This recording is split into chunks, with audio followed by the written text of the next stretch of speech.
تو اس میں کوئی شک نہیں ہے کہ اللہ تعالیٰ کی یہ یونیک کوالٹی ہے الہ۔ عربی میں الہن کہتے ہیں ایسی ہستی کو جس کو پوجا جائے، جس کی عبادت کی جائے، جو عبادت کے لائق ہو، اور ظاہر ہے کہ اس میں ایسی کوالٹیز ہونی چاہیے جو کسی اور میں نہ ہو، کیونکہ باقی سب نے اس کے سامنے سر تسلیم خم کرنا ہے۔ اللہ تعالیٰ کی کچھ کوالٹیز ایسی ہیں جو کسی اور میں ہو ہی نہیں سکتی، اور کچھ کوالٹیز ایسی ہیں جو اللہ تعالیٰ مخلوق کو اپنی طرف سے تفویض کسی حوالے سے فرما دیتا ہے، جیسے سمع و بصارت ہمیں بھی عطا کی ہوئی، اللہ بھی دیکھتا سنتا ہے، وہ باقی جو ڈفرینسز ہیں وہ تو اپنی جگہ، لیکن کچھ کوالٹیز ایسی ہیں جو عطائی بھی نہیں ہے۔ ان میں سے ایک کوالٹی جو ہے وہ الہ والی ہے، معبود کی۔ الہن عربی میں کہتے ہیں جس کو پوجا جائے، اور عربی زبان میں جب الف لام ساتھ لگ جاتا ہے تو وہ خاص ہو جاتا ہے۔ جیسے عربی میں سٹی، انگلش میں سٹی کہتے ہیں شہر کو، کوئی بھی شہر ہو سکتا ہے، جب دی سٹی ہوگا تو خاص شہر ہوگا۔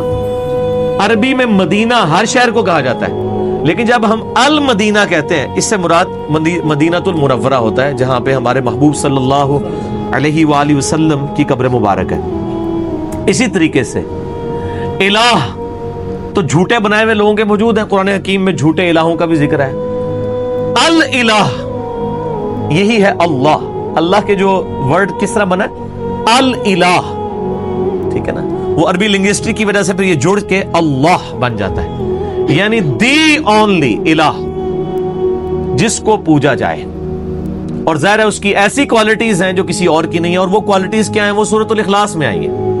قل هو اللہ احد، اے نبی صلی اللہ علیہ وآلہ وسلم فرما دیجئے کہ وہ اللہ ایک ہے، یکتا ہے، یونیک ہے، ایک نہیں ہے بلکہ یکتا ہے، ایسا یونیک کہ اس کے ہم پلے کا کوئی نہیں ہے۔ اللہ الصمد، وہ بے نیاز ہے، اس کو کسی کی پرواہ نہیں ہے، ہاں سب اسی کے اوپر ڈیپینڈنٹ ہے۔ لم یلد ولم یولد، اس نے نہ کسی کو جنا نہ اس سے کوئی جنا گیا، یعنی اللہ تعالی ہمیشہ سے ہے۔ اور اس کے اوپر میرا ایک یوٹیوب پہ کلپ بھی آپ دیکھ سکتے ہیں، ہو کریٹڈ گاڈ، اللہ کو کس نے پیدا کیا۔ لاکھوں لوگ یوٹیوب پہ لکھ چکے ہیں۔ پروفیسر رچرڈ ڈاکنز نے جو کتاب لکھی تھی The God Delusion، اس میں اس نے جو ایک سوال کیا تھا کہ اللہ کو کس نے پیدا کیا، میں نے اس کا میتھمیٹیکل آنسر دیا ہے، اور اس کے بعد پھر اسی میتھمیٹیکل آنسر کو میں نے بتایا کہ یہی چیز تو سورۃ الاخلاص کے اندر بیان ہوئی ہے۔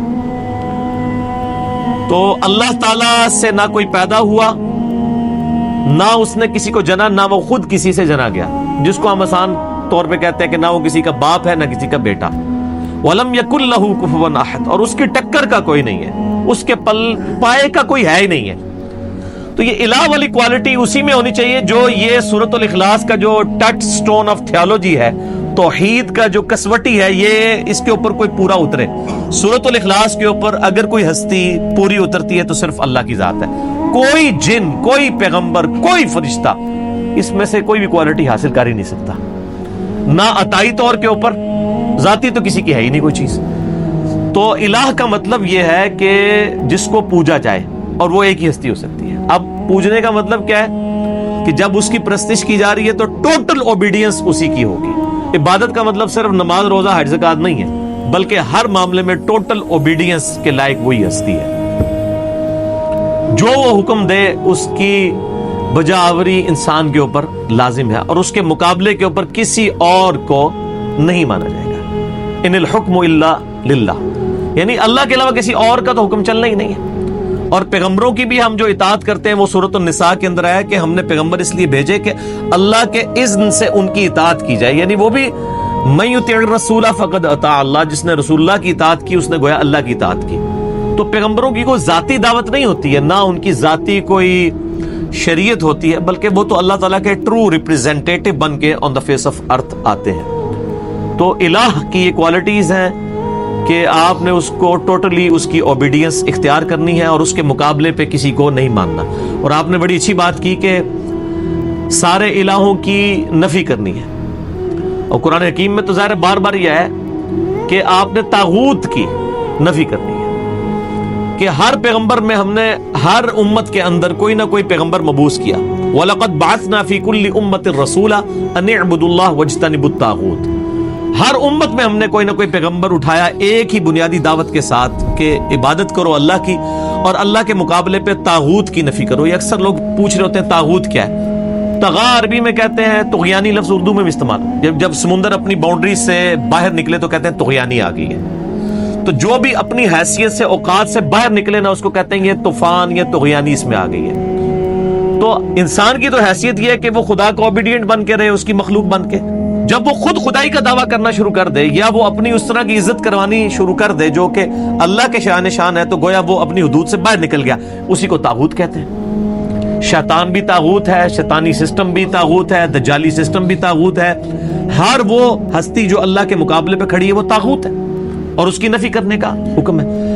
اور قرآن حکیم میں طاغوت کی نفی جو ہے وہ ایمان سے مقدم قرار دی گئی ہے. اسی لیے آپ دیکھیں ہمارے کلمے کا آغاز کس سے ہوتا ہے؟ لا الہ الا اللہ. یعنی پہلے آپ کرتے ہیں نفی کہ نہیں ہے کوئی معبود سوائے اس اللہ کے, اس کے بعد آپ اللہ کے اوپر ایمان لے کے آتے ہیں. پہلے تمام جھوٹے خداؤں کی نفی, لا الہ کوئی الہ نہیں ہے الا اللہ سوائے اس کے. اور یہ جو میں نے بات کی سورۃ البقرہ میں جو آیت الکرسی ہے, آیت نمبر 255, اس سے اگلی آیت ہے اعوذ باللہ من الشیطان الرجیم. لا اکراہ فی الدین, دین قبول کرنے کے معاملے میں کوئی جبر نہیں, کوئی کسی کو گن پوائنٹ کے اوپر مسلمان نہیں کر سکتا. صرف آپ نے راہ حق لوگوں کے سامنے واضح کرنا ہے. انا ہدیناہ السبیل اما شاکرا و اما کفورا. دین قبول کرنے کے معاملے میں کوئی جبر نہیں ہے. قد تبین الرشد من الغی, بے شک ہدایت جو ہے, رشد و ہدایت وہ گمراہی سے, غی سے, یہ بھی وہی لفظ آ گیا, طاغوت سے, طغیانی سے الگ اللہ تعالیٰ نے کر دیا. حق اور باطل میں اللہ نے فرق خود کر دیا. فَمَن يَكْفُرْ بِالطَّاغُوتِ, تو جو کوئی کفر کرے گا طاغوت کا, وَيُؤْمِن بِاللَّهِ, اور ایمان لائے گا اللہ پر. اللہ پر ایمان لانے سے پہلے آپ نے اللہ کے مخالفین کا کفر کرنا ہے. وہ جو ڈاکٹر اقبال کا بھی ایک شعر ہے نا, کافروں کے کافر اور کافر خدا ہمارا. وہ کافر خدا کیا, یعنی ہر مسلمان کافر بھی ہے. کس چیز کا کافر؟ کافر کہتے ہیں عربی میں انکار کرنے والے کو. اللہ کے مقابلے میں جتنے کھڑے ہوئے ہیں ان کا کفر کرتے ہیں ہم, اور کفر پہلے آیا فَمَن يَكْفُرْ بِالطَّاغُوتِ, جو کوئی کفر اختیار کرے گا طاغوت کا, اللہ کے مخالفین کا, وَيُؤْمِن بِاللَّهِ, اور ایمان لائے گا اللہ پر. یہ وہ لا الہ, لا پہلے ہے, الا اللہ بعد میں. تو جس نے طاغوت کی نفی کی وَيُؤْمِن بِاللَّهِ, اور پھر ایمان وہ اللہ پر لایا, فَقَدِ اسْتَمْسَكَ بِالْعُرْوَةِ الْوُثْقَىٰ لَا انفصام لَهَا, تو اس نے ایک ایسا مضبوط اس نے کنڈا پکڑ لیا کہ جو کبھی ٹوٹنے والا نہیں. یہ وہ لنگر, آپ کو پتا ہے وہ بحری جہازوں کو پرانے زمانے میں بادبان کی کشتیوں کو جب کنارے پہ کھڑا کرتے تو ایک مضبوط سی رسی سے, اس کو اینکر کہا جاتا ہے ہماری وہ انجینئرنگ کی لینگویج میں, اس کے ساتھ باندھ دیتے تھے تاکہ وہ جب ویوز چلیں تو یہ نہ ہو کشتی پھر آگے چلی جائے. اور اسی طریقے سے جو بڑے بحری جہاز ہیں ان کے ساتھ وہ بڑے بڑے وزن رکھے ہوئے ہوتے ہیں, انہوں نے وہ لٹکا کے تو اینکر کے طور پہ کام کرتے ہیں. تو یہ اینکر پرسن بھی لفظ استعمال ہوتا ہے نا, کیونکہ اس کے گرد ہی سارے وہ بیٹھے ہوتے ہیں نا جھوٹ سچ بولنے والے. تو لم فسام لہا, وہ ایسا اس نے اینکر پکڑا ہے, وہ ایسی زنجیر پکڑ لی ہے جو کبھی ٹوٹے گی نہیں. کس نے؟ جو طاغوت کی نفی کرے اور اللہ پر ایمان لائے. واللہ سمیع علیم, اور اللہ تعالیٰ سننے والا, علم والا ہے.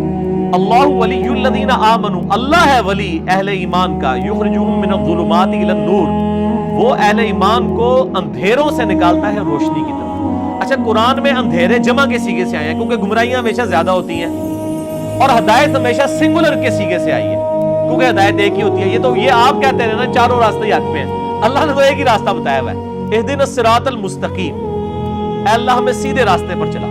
صراط الذین انعمت علیہم, راستہ ان لوگوں کا, راستے ان لوگوں کے نہیں ہیں, راستہ ایک ہی ہے. وہ امام کائنات سید الاولین والآخرین شفیع المذنبین رحمۃ للعالمین سیدنا و مولانا امام اعظم محمد رسول اللہ صلی اللہ علیہ وآلہ وسلم کا مبارک راستہ ہے. راستہ ان لوگوں کا جن پر تیرا انعام ہوا. تو یہ سمجھتے ہیں وہ جو جتنے سلسلے چل رہے ہیں ہمارے بزرگوں کے, ہمارے وہ سارے بڑے بڑوں کے, وہ کہتے ہیں یہ سارے اسی طرف ہی جا رہے ہوتے ہیں, جبکہ قرآن ہمیشہ گمراہی کو کہتا ہے کہ جمع کے سیغے سے, ہدایت ہمیشہ سنگل ورڈ کے سیغے سے. اللہ تعالیٰ پشت پناہ ہے, ولی ہے, دوست ہے اہل ایمان کا, ان کو نکالتا ہے گمراہیوں سے نور کی طرف. والذین کفروا اولیاءہم الطاغوت، اور جو کفر اختیار کرتے ہیں اللہ کا، اللہ کی ناشکری کرتے ہیں، اللہ کے منکر بنتے ہیں، وہ اولیاءہم الطاغوت، وہ جو ہے وہ طاغوت کے اولیاء ہیں اور طاغوت ان کے اولیاء ہیں۔ یخرجونہم من النور الی الظلمات، اور وہ طاغوت جو ہیں اللہ کے مخالفین، وہ ان کو نکالتے ہیں ہدایت سے گمراہیوں کی طرف، اندھیروں کی طرف۔ اولئک اصحاب النار، یہ ہیں دوست کی، ہم فیہا خالدون، رہیں گے اس میں ہمیشہ ہمیش۔ اللہم اجرنا من النار، اللہم اجرنا من النار، اللہم اجرنا من النار۔